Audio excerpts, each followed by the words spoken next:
আমাদের একাডেমির পক্ষ থেকে স্বাগতম। আমি রবিউল রবি, শিক্ষার্থী, বাংলা বিভাগ, ঢাকা বিশ্ববিদ্যালয়। আজকে আমরা যে বিষয়টা নিয়ে আলোচনা করতে যাচ্ছি, আমরা বোর্ডে একটা বাক্য দেখতে পাচ্ছি, যেমন আমরা বাক্য শিখি। নিশ্চয়ই মনের ভিতরে কোনো একটা বিষয় ঘুরপাক খাচ্ছে। তাহলে আমরা আসি যে আমরা বাক্য শিখি, এই বাক্যটা দিয়ে আমরা আসলে কোন জায়গায় যাচ্ছি, বা আমি আসলে কোন জায়গাটাকে মিন করেছি যে আমরা এই বিষয়টা আজকে শিখতে যাচ্ছি। তাহলে এই বাক্য আমরা বাক্য শিখে এটা পুরো একটা বাক্য লিখলাম। তাহলে আমার মনে হয় যে সবাই একটা দিকে যাচ্ছে, সেটা হচ্ছে আমরা আজকে বাক্য প্রকরণ নিয়ে আলোচনা করতে যাচ্ছি। ঠিক, আমরা আজকে বাক্য প্রকরণ নিয়ে আলোচনা করব। তাহলে যেহেতু আমি একটা বাক্য লিখেছি, তাহলে আমি একটু বাক্যটা মুছে ফেলি। আবার লিখতে হবে তো, সেক্ষেত্রে মুছে ফেললাম এই মুহূর্তে।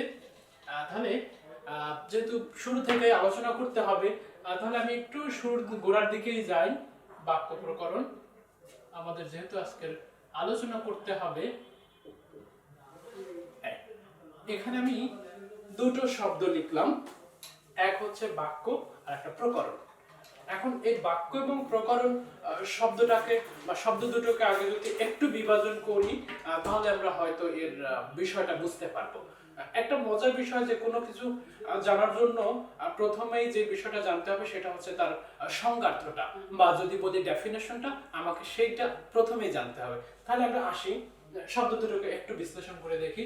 যেমন বাক্য একটা শব্দ আছে, আমি যদি এটাকে দুইটা অংশে বিভাজন করতে পারি, আবার প্রকরণটাকে আমি যদি একটু বিভাজন করি। এখন বাক্য শব্দটার উৎপত্তিটা আমি যদি একটু আলোচনা করি, যেমন আমি লিখলাম বচ যোগ জ, তারপরে এটা হচ্ছে যদি একটু লিখি প্র ক্রি আর হচ্ছে অন, প্রকরণ। তাহলে আমরা এখানে লিখলাম যে বাক্য শব্দটা কি আর প্রকরণ শব্দটা কি। এখন এখান থেকে একটু বিষয়টা যে এর অর্থটা কি, বাক্যর অর্থটা যদি আমরা একটু খেয়াল করি, যে এখানে বাক্য মানে হচ্ছে বচন বা কথা, অন্যদিকে প্রকরণ মানে হচ্ছে প্রক্রিয়া। প্রকরণের মানে হচ্ছে কি প্রক্রিয়া। আমি একটু লিখে ফেলি, তারপরে আমি আবার একটু বলে দিচ্ছি। প্রকরণ মানে হচ্ছে প্রক্রিয়া বা আলোচ্য বিষয়। ওকে, তাহলে আমরা দেখতে পাচ্ছি যে বাক্য এবং প্রকরণ দুটো আলাদা আলাদা শব্দ, এবং দুটো আলাদা আলাদা শব্দ আমরা প্রথমে একটু বিভাজন করে নিলাম, বচ যোগ জ বাক্য, আর প্রকরণ মানে হচ্ছে প্রকরণ। এরকম ভাবে বাক্য এবং প্রকরণ শব্দ দুটোর উৎপত্তি হয়েছে। সেক্ষেত্রে বাক্যের যদি আমরা অর্থ করি, তাহলে আসে হচ্ছে বচন অথবা কথা, আর প্রকরণ মানে হচ্ছে প্রক্রিয়া বা আলোচ্য বিষয়। সেক্ষেত্রে আমরা এই দুটো দেখলাম। এখন আসি একটু গোড়ার দিকে আসতে হবে, যে বাক্য প্রকরণ আলোচনা করতে গেলে নিশ্চয়ই আমাদের বাক্য নিয়ে কথা বলতে হবে। বাক্যের পিছনে আছে শব্দ। শব্দ নিয়ে যদি আমরা বলি যে সব কতগুলো লেটার পাশাপাশি বা কতগুলো লেটার যদি পরস্পর অন্যায় সাধন করে এবং যদি একটা পূর্ণ অর্থ প্রকাশ করে, তাহলে আমরা সেটাকে শব্দ বলতে পারি। আর অনেকগুলো শব্দ যখন একটা অন্যায় সাধন করে, আমি যদি এক বাক্যে একটা সংজ্ঞার্থ দাঁড় করানোর চেষ্টা করি, বিশেষ করে এই যে বাক্য প্রকরণ যেহেতু আমাদের আলোচনার বিষয়, সেক্ষেত্রে আমাদের নিশ্চয়ই প্রথমে বাক্যের সংজ্ঞার্থ দিতে হবে, যে বাক্য বলতে আমরা কি বুঝি। সেক্ষেত্রে যদি আমি অল্প ভাষায় বলি কয়েকটা শব্দে, যে পরস্পর অন্বয়যুক্ত কতগুলো শব্দের একটা পূর্ণ অর্থ জ্ঞাপক সমষ্টি হচ্ছে বাক্য। সেক্ষেত্রে তাহলে আমরা কি ডেফিনেশনটা কতটুকু পেলাম, যে পরস্পর অন্বয়যুক্ত কতগুলো শব্দের পূর্ণ অর্থ জ্ঞাপক সমষ্টি হচ্ছে বাক্য। তাহলে আমরা এই যে বাক্য প্রকরণ আমাদের যে আলোচনা, তাহলে আমরা প্রথমে বাক্যের সংজ্ঞার্থটা জেনে নিলাম। এবারে আরেকটা বিষয় বলে রাখা অবশ্যই ভালো, যে আসলে আমাদের মূল কাজ হচ্ছে ভাষার কাজ কি। ভাষার কাজ হচ্ছে প্রবাহমানতা। আমি কি বলতে চাই এটা যদি প্রকাশ করতে পাই, এটাই হচ্ছে ভাষা। সে যে কোনো শব্দেই হতে পারে, যেরকম ভাবেই হতে পারে। তবে ব্যাকরণ এই জায়গাতে একটু নিয়ম মাফিক চলে, বিধায় আমাদেরকে অবশ্য এই জায়গাগুলো একটু ক্লিয়ার করতে হবে। তাহলে আমরা দেখলাম যে বাক্য প্রকরণ। তাহলে বাক্য প্রকরণের মধ্যে যদি আমরা যাই তার আগে আরো একটু বিষয় জেনে নেই যে আমরা যে বাক্য প্রকরণ শিখছি এই বাক্যের আমরা তো বলছি বাক্য বাক্য শুধু বাক্য বলে যাচ্ছি। এখন একটা বাক্য গঠন করতে হলে কোন কোন বিষয়গুলো থাকা দরকার, ভাষার বিচারে আমরা বাক্যের বেশ কিছু গুণ পাই। তার মধ্যে যদি প্রধান গুণের কথা বলি তাহলে আমি একটু এই অংশটা মুছে দিলাম, আমার নতুন কিছু লিখতে হবে। থাক, আমি এই অংশটা মুছছি না মুছেই অন্য আর একটা অংশ লিখে ফেলি যে ভাষার বিচারে। আগে কিন্তু বলেছি যে বাক্য মানেই হচ্ছে আমার কথা, আমার ভাষা, আমার মুখের ভাষা। সেজন্য আমি কিরকম কথা বলছি এটা আপনি যে কোনো ভাবেই বলতে পারেন। তবে ব্যাকরণের জায়গায় যখন আমি যাব তখন আমার একটা বিধিবদ্ধ নিয়ম মেনে চলতে হবে। আর সেই জায়গা থেকে আসি, তাহলে ভাষার বিচারে, ভাষার বিচারে বাক্যের তিনটা গুণ থাকা চাই। কটা গুণ? তিনটা গুণ থাকা চাই। যেমন আমি যদি লিখি যে ভাষার বিচারে বাক্যের তিনটা গুণ থাকবে, ভাষার বিচারে বাক্যের তিনটা গুণ থাকবে, বাক্যের তিনটি গুণ থাকা চাই। তিনটি গুণ থাকবে ভাষার বিচারে বাক্যের তিনটি গুণ থাকে। ভাষার বিচারে বাক্যের কয়টা গুণ থাকে? ভাষার বিচারে বাক্যের তিনটা গুণ থাকে। এক কি আছে যে আমরা জানি যে আকাঙ্ক্ষা, আকাঙ্ক্ষা আকাঙ্ক্ষা গুণ। 2 নম্বরে হচ্ছে আসক্তি, আর 3 নম্বরে হচ্ছে যোগ্যতা গুণ।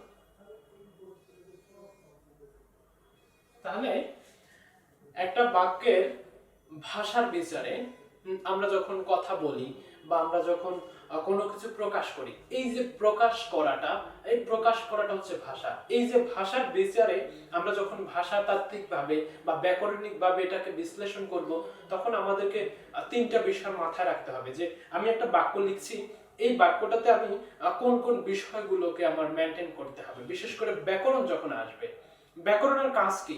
ভাষাকে সুশৃঙ্খলভাবে বিন্যস্ত করে দেওয়া, সেটাকে একটা ওয়েতে চালাতে হবে। এবড়ো থেবড়ো এদিক ওদিক ভাবে করলে কিন্তু ব্যাকরণ সেটা মেনে নিবে না। সেই জায়গা থেকে যেহেতু ব্যাকরণ একটা বিশ্লেষণ করবে, ব্যাকরণ যেহেতু পোস্টমর্টেম করবে ভাষাটাকে, সুতরাং তার বিচার, তার বিভিন্ন ইউনিট থাকবে, মেজারমেন্ট থাকবে, মাপকাঠি থাকবে। সেই মাপকাঠি থেকে যখন বিচার করবে একটা বাক্যকে, তখন তিনটা বিষয় নিশ্চয়ই মেনে চলবে। সেটা হচ্ছে আকাঙ্ক্ষা বা এক্সপেক্টেন্সি, তারপরে হচ্ছে আসক্তি মানে হচ্ছে প্রক্সিমিটি,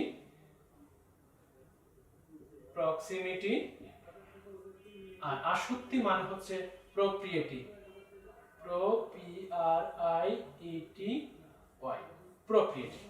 এই যে আমি তিনটা গুণ বোর্ডে লিখলাম যে ভাষার বিচারে বাক্যের তিনটি গুণ থাকা চাই, বা ভাষার বিচারে বাক্যের তিনটি গুণ থাকে।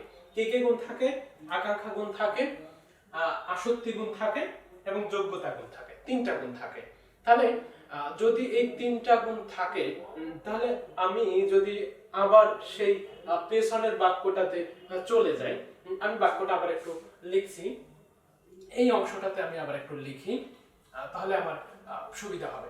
আমি একটা অংশ মুছে দিলাম, সেটা হচ্ছে যে এই বচ যোগ বাক্য, এই অংশটা একটু মুছে দিলাম, আমি অংশটা নিচে রেখে দেই, আমার বোর্ডের প্রয়োজনে বুঝতে হবে। তাহলে একটা বাক্য লিখেছিলাম যে আকাঙ্ক্ষা, আসক্তি, যোগ্যতা গুণ সম্পন্ন হয় কিনা বাক্যটাকে একটু প্রমাণ করে দেখি যে ব্যাকরণ যে নিয়মটা মেনে চলে, বিশেষ করে যে নিয়মটা আমাদেরকে অবশ্যই মানতে হবে। ব্যাকরণ যখন আমাদেরকে দেখিয়ে দিবে তখন আমাদেরকে অবশ্যই মানতে হবে। সেই মানাটা আমাদের এই বাক্যের মধ্যে দিয়েই আমরা প্রমাণ করতে পারি কিনা দেখি। বলছে যে বাক্যে বলা আছে আমরা বাক্য শিখি, রস্বইকারটা দেওয়া হয়নি, এবারে দিয়ে দিলাম, সমস্যা নেই। তাহলে আমরা বাক্য শিখি, এখানে আমরা যে বিষয়টা একটা বাক্য দেখতে পাচ্ছি, যদি বাক্যটাকে আরেকটু পিছনে আলোচনায় যায় যে বাক্যের মধ্যে আরো দুটো বিষয় আমাদেরকে খেয়াল রাখতে হবে। একটা হচ্ছে উদ্দেশ্য আর একটা হচ্ছে বিধেয়। এই দুটো কিন্তু বাক্যের প্রধানতম দিক। যখন আমরা কথা বলবো তখন ব্যাকরণিক দৃষ্টিকোণ থেকে বা ব্যাকরণের যে দৃষ্টিকোণ, সেখানে আরো দুটো বিষয় দেখবে যে এখানে বাক্যে যেহেতু দুটো গুণ থাকবে, আরো যেমন উদ্দেশ্য এবং বিধেয়, এই দুটো হচ্ছে ফান্ডামেন্টাল বা মৌলিক যে বিষয়টা, যে আমার এই যে কারোর সম্পর্কে কোনো কিছু বলা আর কাউকে উদ্দেশ্য করে কোনো কিছু বলা আর যা কিছু বলা, এই যে দুটো পদ, দুটো আলাদা আলাদা পদ। এটা হচ্ছে এখানে যে কর্তা ব্যক্তি থাকবে বা যিনি বলবেন সে হচ্ছে উদ্দেশ্য, আর যা কিছু বলবেন তাই হচ্ছে বিধেয়। তাহলে আমরা এটাকে দুটো বিষয় নিয়ে আমরা দেখলাম। আর আমাদের যে মূল জায়গাটা ছিল যে আমরা বাক্য শিখি, এখান থেকে বাক্যের বা ভাষা বিচারে বাক্যের যে তিনটা গুণ থাকবে আবশ্যক, যেটা ব্যাকরণ মেনে চলবে বা ব্যাকরণ এটাকে আটকাবে এই জায়গাটাতে যে আছে কিনা বাক্যের গুণটা। তবে আমার সাবলীল ভাবে আমি যদি দৈনন্দিন জীবনে যে কথাগুলো বলবো সেখানে এই গুণ মেনটেন করার দরকার নেই। তবে ভাষার বিচারে, ব্যাকরণের বিচারে তিনটা গুণ অবশ্যই থাকতে হবে, নয়তো বলবে যে না এটা বাক্য হয়নি। ঠিক আছে, তাহলে আমরা দেখি যে উদাহরণের যে বাক্যটা দেয়া আছে, যেমন আমরা বাক্য শিখি, এখানে আমি প্রথম গুণ বলছি আকাঙ্ক্ষা, এক্সপেক্টেন্সি। তাহলে আমার এই বাক্যটাতে আকাঙ্ক্ষা গুণটা মেনটেন করে কিনা বা এটাকে পূর্ণতা দেয় কিনা। আমরা বাক্য শিখি, অর্থ ক্লিয়ার। আমি কিন্তু প্রথমেই বলেছি যে বাক্যের সংজ্ঞার্থের মধ্যে যে পরস্পর অন্যায়যুক্ত কতগুলো পদের পূর্ণ অর্থ জ্ঞাপক সমষ্টি হচ্ছে বাক্য। তাহলে আমার এখানে পদ আছে আলাদা আলাদা, শব্দ আছে, এদের মধ্যে একটা মিল আছে, অন্যায় আছে যেটা যে আমার পূর্ণ একটা অর্থ প্রকাশ করবে, এবং আমি যে সিকোয়েন্সিয়ালি শব্দগুলোকে বসিয়েছি এখানে কোনো অসঙ্গতি নেই, সুতরাং আমার একটা পূর্ণ অর্থ চলে আসে। যেমন আমরা বাক্য শিখি মানে আমরা যে কোনো একটা বাক্য শিখতে পারি। ঠিক আছে, তাহলে আমার আমার বক্তব্য কিন্তু এখানে শেষ হয়ে যায়। তাহলে আকাঙ্ক্ষা গুণ যে এক্সপেক্টেন্সি, অর্থাৎ আমি যদি বলি যে আকাঙ্ক্ষা গুণটা একটু প্রমাণ করি বাক্যের মাধ্যমে। এই যে আমি শেষ একটা শব্দ কেটে দিলাম, আমি তিনটা শব্দে একটা বাক্য লিখেছিলাম, যেমন আমরা বাক্য, এখন আর বাকি অংশটুকু নেই। তাহলে কি হবে এখানে? আমরা বাক্য খাই, আমরা বাক্য ধরি না। তাহলে আমাদের এখানে একটা শব্দ ছিল যে বাক্য শিখি। ঠিক আছে, তাহলে এই যে আকাঙ্ক্ষা মানেই হচ্ছে যে আমার কোনো একটা পদ জানার যে প্রবল ইচ্ছা, যে এরপরে কি হলো। আমরা যখন ছোট গল্প পড়ি, বাংলা ছোট গল্প যখন পড়ি, তখন শেষ অংশে কি আসে যে হায় হায় এরপরে ঘটনা কি ঘটলো। ঠিক আকাঙ্ক্ষা গুণটা হচ্ছে এরকম যে এই আমি একটা বাক্যের অপূর্ণাঙ্গ বাক্য, যখন আমি বাক্যটাকে অপূর্ণাঙ্গ রাখবো, ওই যে জানার আমার ভেতরে একটা আগ্রহ থাকবে, সেই আগ্রহটাই হচ্ছে আমার আকাঙ্ক্ষা গুণ। এবং এই গুণটা যখন বাক্য ফুলফিল করবে তখন সেটা আকাঙ্ক্ষা গুণের সার্থক। এবারে দেখি যে বলছে যে আসক্তি গুণ। আসক্তি গুণটা কি? আসক্তি গুণ হচ্ছে যে আমার পদক্রমটা ঠিক আছে কিনা। যেমন এই বাক্যটাকে যদি আমি একটু ঘুরিয়ে লিখি, সেক্ষেত্রে দেখা যাবে যে আমি একেবারে একটু ঘুরিয়ে লিখি পুরোটাই। যেমন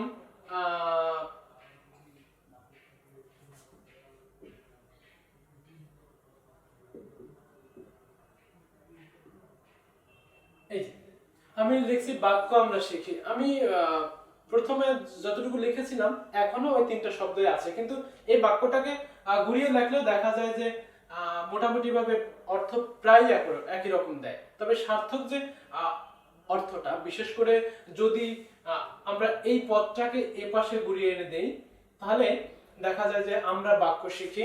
আর এখানে বাক্য আমরা শিখি, অবশ্য বাক্য আমরা শিখি না, বাক্য আমাদের দ্বারা শেখা হয়, তাহলে হবে এরকম প্যাসিভ ভয়েস আমি করে ফেলতে পারি ইনডাইরেক্টলি। কিন্তু কথা হচ্ছে যে আসক্তি গুণটা হচ্ছে যে আমার পদক্রমটা কিভাবে হবে, যে আমার সবগুলো পদের সাথে পরস্পর অন্যায় আছে কিনা। যেমন বইয়ে যে রকম উদাহরণ দেওয়া থাকে, যেমন গরু আকাশে, গরু দেখা যায় যে বলা আছে যে স্কুলে পুরস্কার বিতরণী, মানে এরকম, মানে যেরকম শব্দগুলো বলা হয়ে থাকে যে সিকোয়েন্সিয়ালি না, যখন বাক্যের শব্দগুলো সিকোয়েন্সিয়ালি বসানো হবে না, বিশেষ করে যখন দেখা যায় যে কর্তা, কর্ম বা ক্রিয়াপদ এর যে সিকোয়েন্স যেরকম থাকার কথা, বিশেষ করে ইংরেজি বাক্যে আমরা একটা বিষয় দেখি, সেটা হচ্ছে SVO, সাবজেক্ট ভার্ব অবজেক্ট। আর বাংলা বাক্যে হচ্ছে কর্তা, তারপরে হচ্ছে কর্ম, আর হচ্ছে ক্রিয়াপদ। বাংলা বাক্যে এই তিনটা পদের সমন্বয় হচ্ছে এরকম। আর ইংরেজির ক্ষেত্রে কিন্তু ক্রিয়াপদটা মাঝখানে চলে আসে, আর বাংলার ক্ষেত্রে ক্রিয়াপদটা শেষে চলে যায়। তাহলে কি দেখলাম, যে এই যে আসক্তি গুণটা হচ্ছে যে বাক্যের ক্রম, বা এখানে আসক্তির অপর নাম যদি আমি ক্রম বলি তাও ঠিক আছে। তাহলে আমি যখন কোনো একটা বাক্য বলবো, বা আমি যদি ব্যাকরণের জায়গা থেকে বলি, যে বাক্য যখন ব্যাকরণ এটাকে সত্যতা বা এটার যথার্থতা নির্ভুলতা নিয়ে চিন্তা করবে, কথা বলবে, তখন বলবে যে কর্তা কর্ম ক্রিয়া অনুযায়ী ঠিক আছে কিনা। যখনই ঠিক থাকবে না, দেখা যায় যে কর্তার ক্রিয়ার আগে কর্তা চলে আসবে, কর্তার আগে পরে ক্রিয়া চলে যাবে, তখন এটা বলবে যে আসক্তি গুণটা নষ্ট হয়ে গেছে বা প্রক্সিমিটি গুণটা নেই। এরপরে আসি, যেমন আর যে শেষ অংশটা আমাদের থাকে যে যোগ্যতা গুণ। যোগ্যতা গুণটা কি? যোগ্যতা গুণটা হচ্ছে যে আমি যদি লিখি যে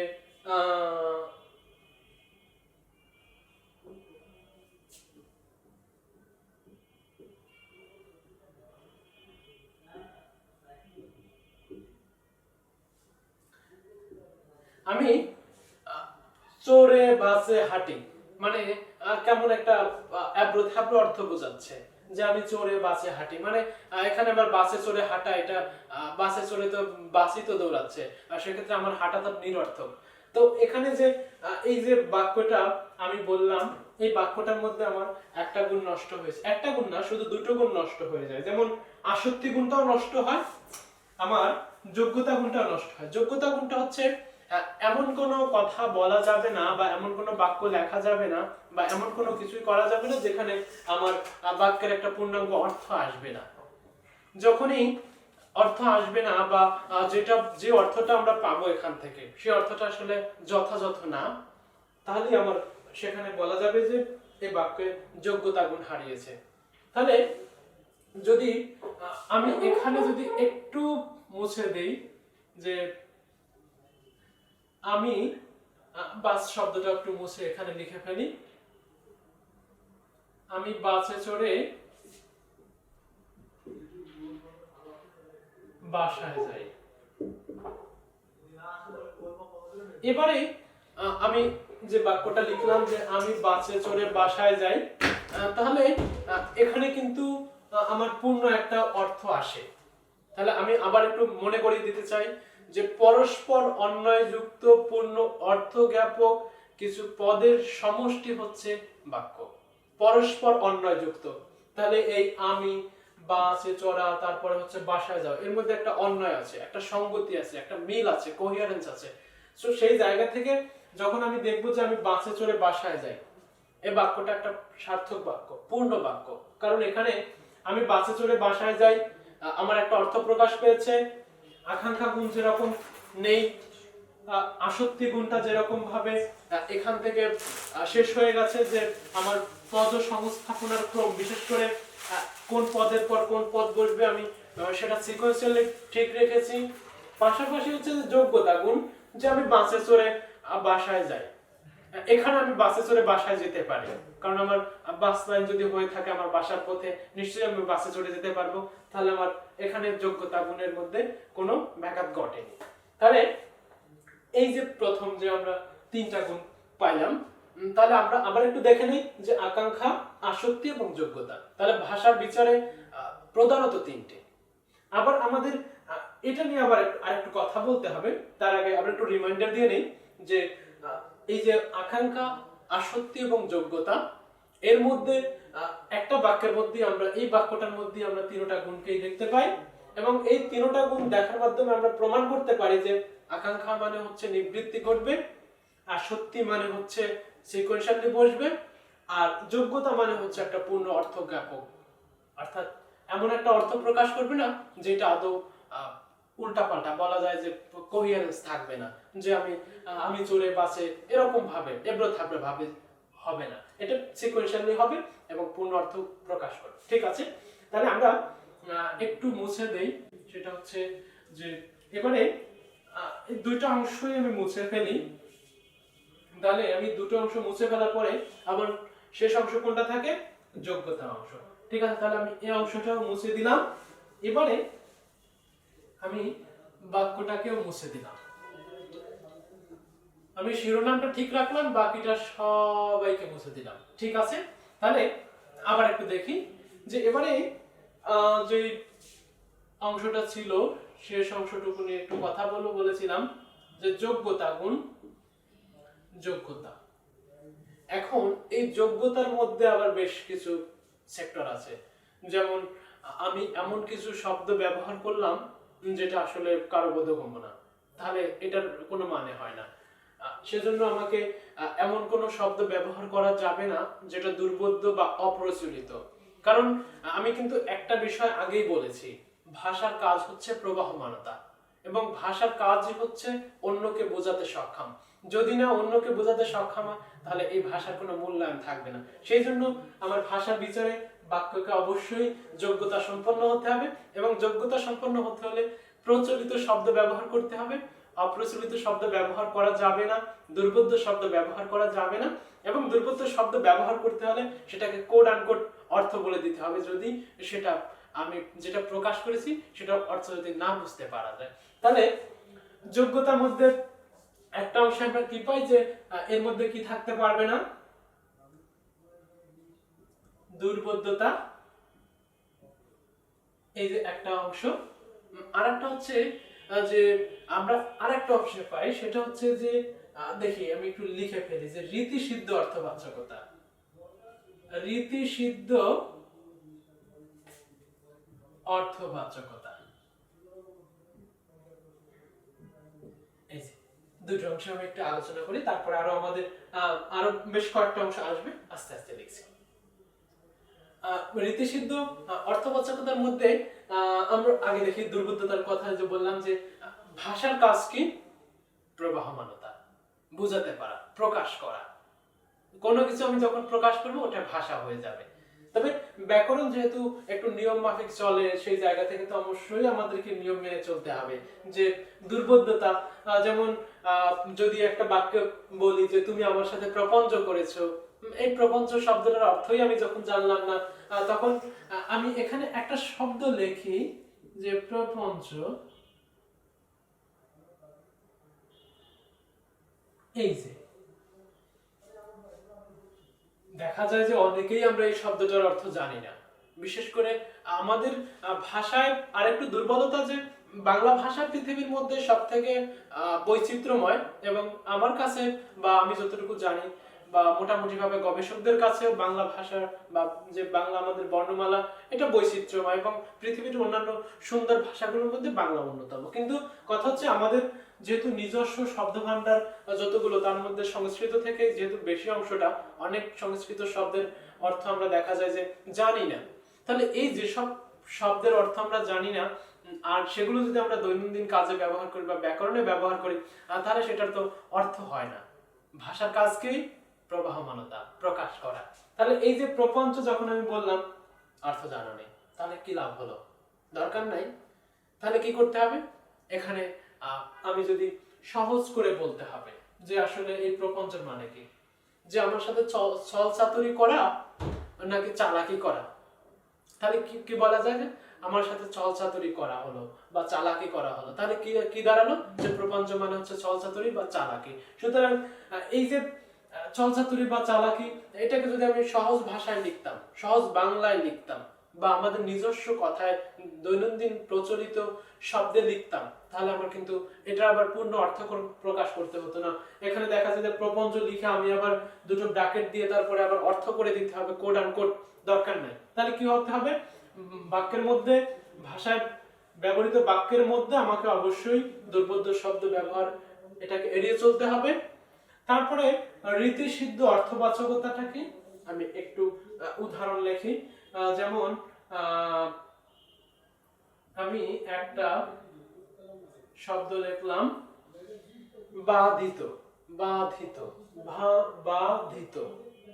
এই বাধিত শব্দটা আমরা দেখা যায় যে যখনই কোথাও দরখাস্ত লিখি বা কারো কাছে কোনো আবেদন জানাই বা প্রার্থনা জানাই, তখন আমরা প্রায়শই ব্যবহার করে থাকি এই বাধিত শব্দটা। বাধিত শব্দটার মূল অর্থটা কি এবং এর রীতিসিদ্ধ অর্থবাচকতা কোনটা কি আসে? যে যখন আমি যদি বলি যে এটার আমরা যদি প্রকৃতি প্রত্যয়জাত অর্থ করি তাহলে হবে একটা, আমি একটু একটা অংশ মুছে দিয়ে আমি একটু লিখে ফেলি যে বাধিত, যদি আমি এটাকে বিশ্লেষণ করি যে একটা হচ্ছে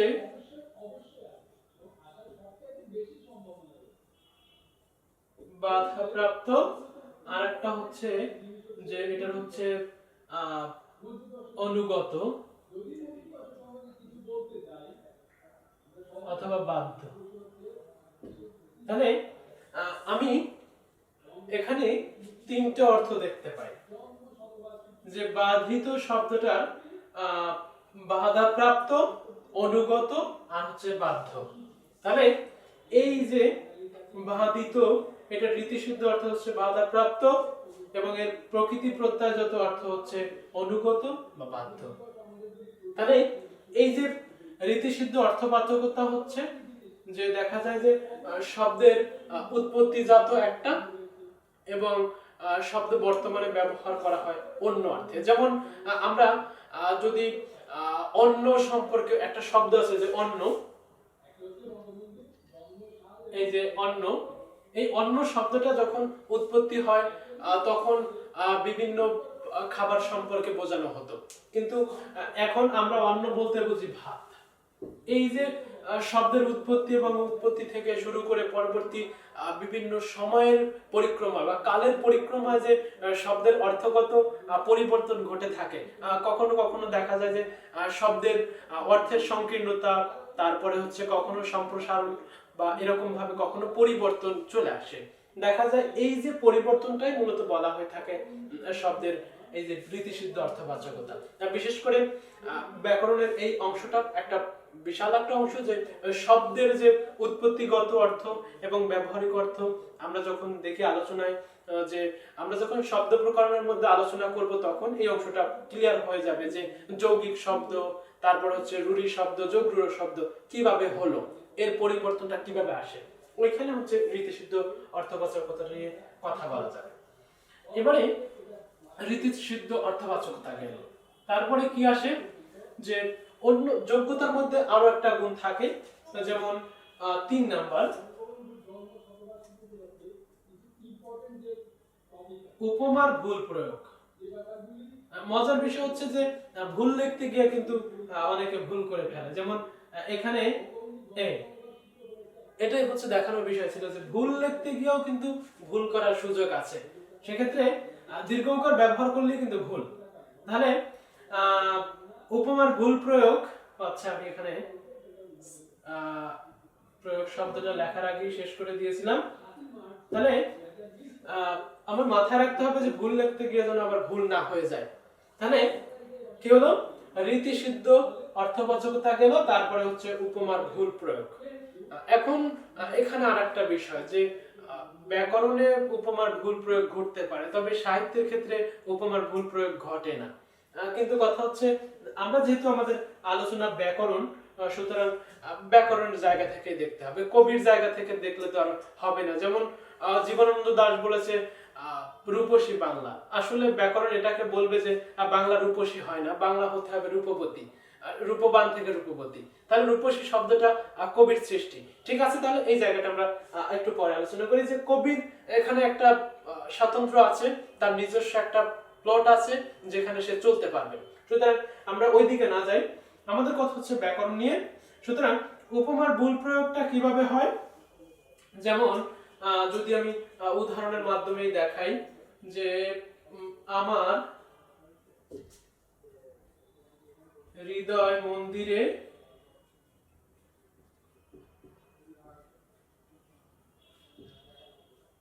আশার বীজ উক্ত হলো। তাহলে এই যে আমি বাক্যটা লিখলাম, এখানে ওকে, আমার একটু সমস্যার কারণে হয়ে গেল যে উপমার ভুল প্রয়োগ। আমি একটা বাক্য লিখেছি যে আমার হৃদয় মন্দিরে আশার বীজ উপ্ত হলো। এখন বীজ উপ্ত হতে পারে বা বীজ থেকে চারা গজাতে পারে, সেটা নিশ্চয়ই বীজ তলায় বা বীজ ক্ষেত্রে, মন্দিরের ভিতরে সেটা হতে পারে না। সেজন্য এখানে এই যে একটা শব্দ আমি একটু মুছে দেই, যে এখানে আমি একটা শব্দ একটু বসিয়ে দিলাম যে ক্ষেত্রে, তাহলে এবারে ঠিক আছে। কিন্তু এই জায়গাটা কিন্তু যখন সাহিত্যিক বা একজন কবি লিখবেন তখন সেটা কিন্তু মেনে নিতে হবে। এখানে কবির একটা রাইটস আছে, সেই জায়গা থেকে আমরা যেহেতু ব্যাকরণ পড়ছি, সুতরাং উপমার ভুল প্রয়োগের ক্ষেত্রে এই যে দেখা গেল যে আমার হৃদয় ক্ষেত্রে আশার বীজ উপ্ত হলো, ঠিক আছে, তাহলে আমরা একটু শর্ট করে ফেলি যে এটা আমাদের 3 নাম্বার অপশনটা গেল। 4 নাম্বার অপশনটা যদি আমি আরেকটু দেখি, যে 4 বাহুল্য দোষ।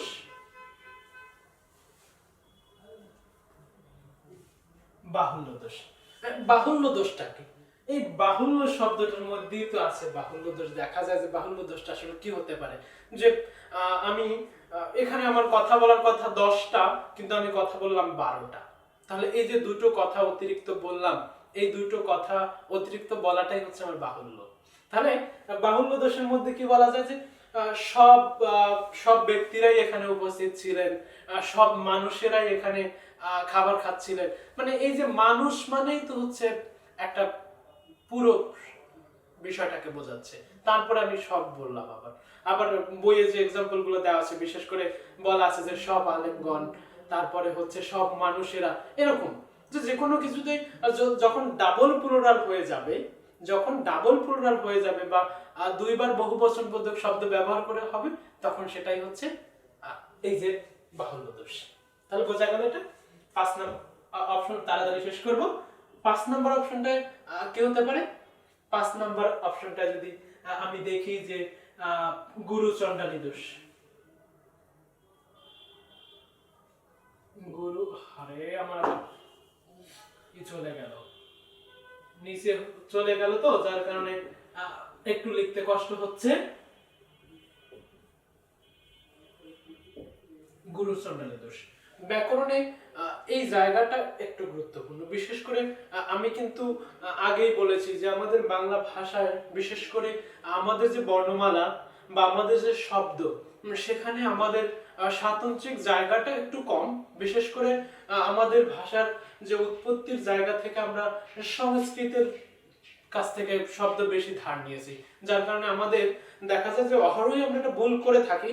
কারণ আমাদের যেহেতু সংস্কৃত শব্দ বেশি, বাংলা শব্দ বিশেষ করে খাঁটি বাংলা শব্দ এইটার সংখ্যাটা কম, সেজন্য আমরা বাংলা শব্দের সাথে অন্য শব্দের মিল করি বা তৎসম তদ্ভব মিল করে ফেলি। যখনই এই তৎসম তদ্ভব শব্দের মিল করে ফেলবো, অর্থাৎ যখনই দেখা যায় যে দুটো ভাষার শব্দ মিলে একটা শব্দ হতে পারে, সেই একই শব্দের মধ্যে যদি দুই ভাষা বিশেষ করে সংস্কৃতের শব্দ এবং তদ্ভবের শব্দ, যখনই এই দুটো শব্দের একটা মিল ঘটবে, তখন সেটাকে আমরা বলি গুরু চণ্ডালী দোষ। যেমন আমি যদি একটা উদাহরণের মাধ্যমে দেখাই, যে এখানে আমি যদি লিখি গরুর গাড়ি, তাহলে আমার এটা ঠিক আছে, সমস্যা নেই। এখানে যদি আমি এটাকে একটু মুছে দেওয়ার দরকার নেই, আমি আর নিচে আর একটা শব্দ এটাকে রিপ্লেসমেন্ট করে লিখি, সেটা হচ্ছে যে শকট। এই যে গরু, এবং যদি আমি এটাকে গরু মুছে দেই তাহলে থাকে কি শকট, তাহলে গরুর শকট। তাহলে এই শকটটা হচ্ছে সংস্কৃত থেকে এসেছে। তাহলে অন্য একটা শব্দের সাথে আমি কিন্তু আগেই ডেফিনেশনে বলেছি যে যদি সংস্কৃতের সাথে অন্য একটা শব্দের সংমিশ্রণ ঘটানো হয়ে থাকে, তাহলে সেটা একই শব্দ যদি হয়ে থাকে, তাহলে সেটাকে আমরা গুরু চণ্ডালী দোষ বলবো। তাহলে আমার এটা কিন্তু প্রথমে যখন গরুর গাড়ি ছিল তখন আমার এটা ঠিক ছিল, কিন্তু যখন আমি গাড়িটাকে রিপ্লেস করে শপথ বললাম, তখন আমার এটা গ্রহচণ্ডালী দোষে দূষিত হয়ে গেল এবং শব্দটা আমার ব্যাকরণের জায়গা থেকে হয়তো আমরা আমাদের প্রকাশমান ভাষায় বা আমাদের দৈনন্দিন জীবনে আমরা এরকম নানান শব্দ ব্যবহার করে থাকি, সমস্যা নেই। তবে কথা হচ্ছে আমরা যখন ব্যাকরণে আসবো তখন আমাদের এই জায়গাটা খেয়াল রাখতে হবে। ঠিক আছে, তাহলে আমরা আরেকটু যেহেতু আলোচনা করবো, সুতরাং আমরা 5টা বিষয় দেখলাম যে দুর্বোধ্যতা মানে এমন কোনো শব্দ ব্যবহার করা যাবে না যেটা বুঝতে কষ্ট হবে, কারণ মনে রাখতে হবে কি ভাষার কাজ হচ্ছে প্রবাহমানতা, প্রকাশমানতা, অর্থাৎ আমি কি বলতে চাই সেটা বুঝতে পারা। রীতিসিদ্ধ অর্থবাচকতা কি, পূর্বে একটা শব্দ যেরকম ছিল অর্থ, এখন সেরকম অর্থ নেই, চেঞ্জ হয়ে গেছে। এই যে চেঞ্জ হয়ে যাওয়া, কালের পরিবর্তনে বা চাহিদার পরিবর্তনে পরিবর্তন হয়ে যাওয়া, এটাই হচ্ছে রীতিসিদ্ধ অর্থবাচকতা। উপমার ভুল প্রয়োগ, এটা কিন্তু মনে রাখতে হবে। কবিদের কিন্তু এখানে একটা অপশন আছে, তিনি কিন্তু লিখতে পারবেন। তবে কথা হচ্ছে উপমা ব্যাকরণের জায়গা থেকে ভুল প্রয়োগ করা যাবে না, বাহুল্য দোষ একই সাথে ডাবল প্লুরাল করা যাবে না। কিন্তু দেখা যায় ইংরেজির ক্ষেত্রে আবার কিন্তু হয়, যেমন 5 বয়েজ, কিন্তু বাংলায় হচ্ছে 5 জন বালকেরা হবে না, 5 জন বালক। এই জায়গাটা মাথায় রাখতে হবে। গুরুচণ্ডালী দোষ একই সাথে তৎসম এবং তদ্ভবের মিল করা যাবে না। তাহলে আমরা যোগ্যতা গুণের মধ্যে এই কটা অপশন পেলাম। ঠিক আছে, আমরা দ্রুত মুছে ফেলি। এবারে আমরা একটু অন্য অপশনে যেতে চাই, সেটা হচ্ছে বাক্য প্রকরণের মধ্যে। আমরা তো দেখলামই যে বাক্য কাকে বলে বা বাক্যের কয়টা গুণ থাকা দরকার। এখন বাক্য প্রকরণের মধ্যে একটু বাক্য চলে যায় সরাসরি। বাক্য প্রকরণকে আমরা দুটো ভাগে করতে পারি, যেমন একটা হচ্ছে অর্থানুযায়ী আমরা বাক্যকে ক্লাসিফাই করতে পারি, আর 2 নাম্বারটা হচ্ছে আমরা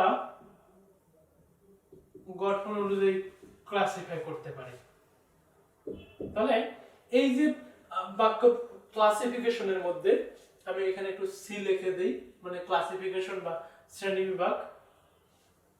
তাহলে এই শ্রেণী বিভাগের মধ্যে আমরা দুটো অপশন পাই, একটা হচ্ছে অর্থ অনুযায়ী আর একটা হচ্ছে গঠন অনুযায়ী। অর্থ অনুযায়ী বাক্য হচ্ছে মোটামুটি ভাবে 7 প্রকার, এবং এই যে গঠন অনুযায়ী মোটামুটি বাক্য একেবারে 3 প্রকার।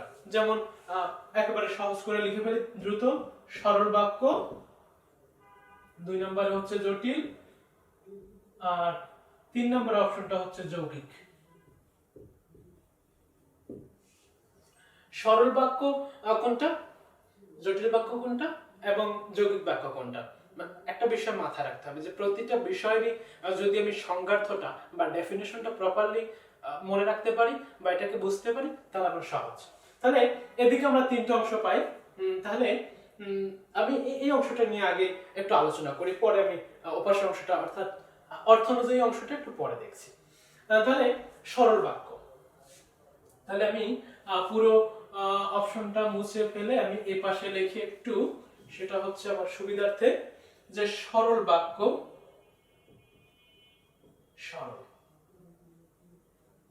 সরল বাক্য কি হতে পারে, যার কোনো জটিলতা নেই, লোকটা খুব সহজ সরল, লোকটা খুব সহজ সরল, এটা নিজেও একটা সরল বাক্য। সরল বাক্য মানেই হচ্ছে যেখানে একটা মাত্র সমাপিকা ক্রিয়া থাকবে, একটা মাত্র সমাপিকা ক্রিয়া আর একটা সাবজেক্ট। ইংরেজিতে বললে ভালো হয় যে সাবজেক্ট, ভার্ব এবং অবজেক্ট। ভার্বটা হবে ফাইনাইট ভার্ব।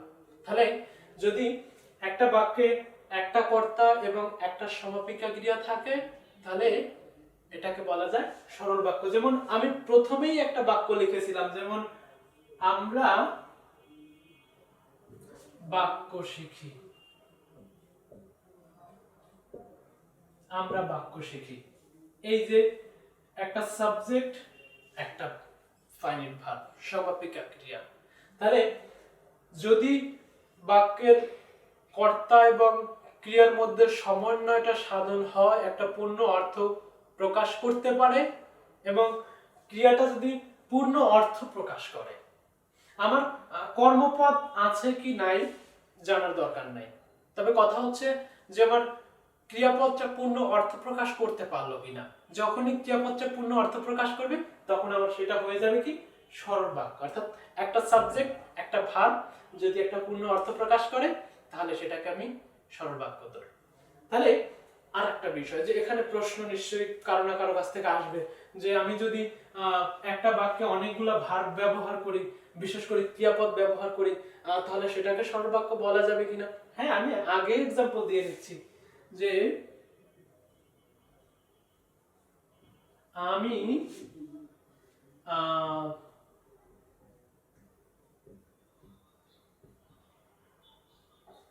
হাঁটতে হাঁটতে, না আমি অন্য একটা লিখি, মজার একটা লিখি, আমি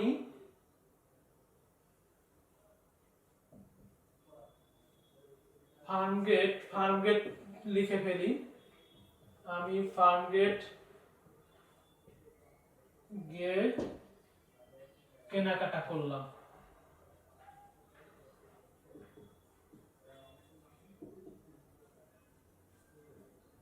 এই যে এই বাক্যে আমি আসলে একটা নয়, আমি কিন্তু ক্রিয়াপদ আলাদা আলাদা ভাবে পাই। যেমন এই যাওয়া একটা ভার্ব এবং কেনাকাটা করা আর একটা ভার্ব। তাহলে দুটো ভার্ব থাকলে, দুটো ক্রিয়াপদ থাকলে কি এটা সরল বাক্য হবে না? নিশ্চয়ই হবে। তাহলে মনে রাখতে হবে যে এই যে সরল বাক্যে সবসময় একটা ক্রিয়াপদ থাকবে যে বাক্যটাকে সমাপ্ত করে দিবে, বাক্যটার পূর্ণ একটা অর্থ প্রকাশ করবে। যদি আমি কেনাকাটা করলাম যদি এটাকে বাদ দিয়ে দেই, কেনাকাটাকে যদি আমি বাদ দিয়ে দেই, তাহলে কিন্তু এই যে গিয়ে যে অসমাপিকা ক্রিয়া পূর্ণ অর্থ প্রকাশ করতে পারে নাই, তাহলে এটা অপূর্ণ থেকে যাবে। সুতরাং মাথায় রাখতে হবে সরল বাক্যে একাধিক ক্রিয়াপদ ব্যবহার হতে পারে, তবে একটা সমাপিকা ক্রিয়া নিশ্চয়ই থাকবে যে কিনা বাক্যের পূর্ণ অর্থটা শেষ করে দিবে এবং একটা পূর্ণ অর্থ জ্ঞাপন করবে। তাহলে এই অংশটা শেষ করি। তারপরে সরল বাক্যের অংশ গেল যে একটা এস ও ভি, বা ইংরেজিতে লিখলাম সাবজেক্ট, অবজেক্ট এবং ভার্ব, কর্তা, কর্ম, ক্রিয়া। বাক্যের তিনটা অংশ, কর্তা, কর্ম এবং ক্রিয়াপদ। তাহলে এটা গেল সরল বাক্য। তারপরে 2 নম্বর অপশন ছিল যে জটিল বাক্য। জটিল বাক্যে আমরা ইংরেজিতে বললে খুব সহজেই বুঝবো, কমপ্লেক্স। এখানে কমপ্লেক্সের মধ্যে যথেষ্ট কমপ্লেক্স আছে যে আমার এখানে দুটো বিষয় থাকবে, যে আমার জটিল বাক্যের মধ্যে দুটো ক্লজ থাকতে হবে, দুটো বাক্যাংশ থাকতে হবে। বিশেষ করে একটা জটিল বাক্যে একটা সরল বাক্য থাকে এবং একটা অপূর্ণাঙ্গ বাক্য থাকে। তাহলে একটা জটিল বাক্যের মধ্যে দুটো অংশ আমরা পেয়ে যাই, যে একটা হচ্ছে কমপ্লেক্স সেন্টেন্সে দুটো অংশ। বিশেষ করে যখন দেখবো যে একটা সরল বাক্য আমরা একটা সরল বাক্য যখন আরেকটা বাক্যের, আরেকটা পূর্ণাঙ্গ বাক্য, অপূর্ণাঙ্গ বাক্যের বা খণ্ডিত বাক্যের সাথে জুড়ে দেওয়া হবে, এবং যখন এদের মধ্যে শর্ত বা সাপেক্ষ অর্থ প্রকাশ করবে। যখন কোন বাক্য বিশেষ করে একটা পূর্ণ অর্থ প্রকাশ করার ক্ষেত্রে মাথায় রাখতে হবে বাক্যের কাজ কি? পূর্ণ অর্থ জ্ঞাপন করা। যখনই একটা বাক্য পূর্ণ অর্থ জ্ঞাপন করার ক্ষেত্রে অন্য একটা বাক্যের অবতারণা করে, সাপেক্ষ ভাব প্রকাশ করে, তখন সেটাকে বলা হয় জটিল বাক্য বা কমপ্লেক্স সেন্টেন্স। যেমন তিনি বাজারে যাবেন, তিনি বাজারে যাবেন পূর্ণ অর্থ প্রকাশ করে। কিন্তু তিনি বাজারে যাবেন, এখন কথা হচ্ছে এই বাক্যের মধ্যে কিন্তু কোনো শর্ত সাপেক্ষতা নেই। যখনই যে আমি যখন দেখব যে কোনো একটা বাক্যের মধ্যে শর্ত সাপেক্ষতা প্রকাশ করবে, যখন অন্য একটা খণ্ডিত বাক্যের উপরে নির্ভরশীল হবে, তখন সেটা জটিল বাক্য। কিন্তু এই যে আমি উদাহরণটা, এক্সাম্পলটা যেটা লিখেছি, সেখানে কিন্তু কোনো শর্ত সাপেক্ষতা নেই, সুতরাং এটাকে আমি সরল বাক্য বলবো। যেখানেই কমপ্লেক্স সেখানেই শর্ত, যেখানেই কমপ্লেক্স সেখানেই শর্ত, কন্ডিশন দিবে। তুমি যদি আসো আমি যাব। এখানে যদি আমি এটাকে একটু লিখেই ফেলি যে আমি আরেকটু বোঝার সুবিধার্থে যে কেন কমপ্লেক্স হবে, কেন জটিল হয়ে যাচ্ছে। তুমি যদি আসো আমি যাব। ওকে, তাহলে এখানে আমি ডেফিনেশনের ক্ষেত্রে, সংজ্ঞার্থ নির্ধারণের ক্ষেত্রে প্রথমেই বলেছি যে একটা কমপ্লেক্স সেন্টেন্সে দুটো অংশ থাকবে। এক হচ্ছে একটা সরল বাক্য, আর এক হচ্ছে একটা খণ্ডিত বাক্য। একটা সরল বাক্য এবং একটা খণ্ডিত বাক্য। আমি যাব, হ্যাঁ আমি যাব, পূর্ণ অর্থ প্রকাশ করে, সুতরাং সরল বাক্য আমার নিয়ম অনুযায়ী ঠিক আছে। তারপর একটা খণ্ডিত বাক্য, যেটা বাক্য খণ্ডিত, খণ্ডাংশ, অপূর্ণাঙ্গ। যেমন তুমি যদি আসো, তুমি যদি আসো, তাহলে আমি আবার কিন্তু এখানে দেখি ব্যাকরণের জায়গা থেকে ওই যে আমার আকাঙ্ক্ষা গুণটা প্রমাণ করেনি, আকাঙ্ক্ষার নিবৃত্তি ঘটায়নি, সুতরাং এই বাক্যটার মধ্যে আমার আকাঙ্ক্ষা গুণ যেহেতু রয়ে গেছে, সুতরাং এটা হচ্ছে খণ্ডিত বাক্য, একটা খণ্ডাংশ। যখন একটা খণ্ড অংশকে অন্য একটা পূর্ণাঙ্গ বাক্যের সাথে জোড়া লাগিয়ে একটা পূর্ণ বাক্য গঠন করা হয়, সেটাকে আমরা বলতে পারি জটিল বাক্য।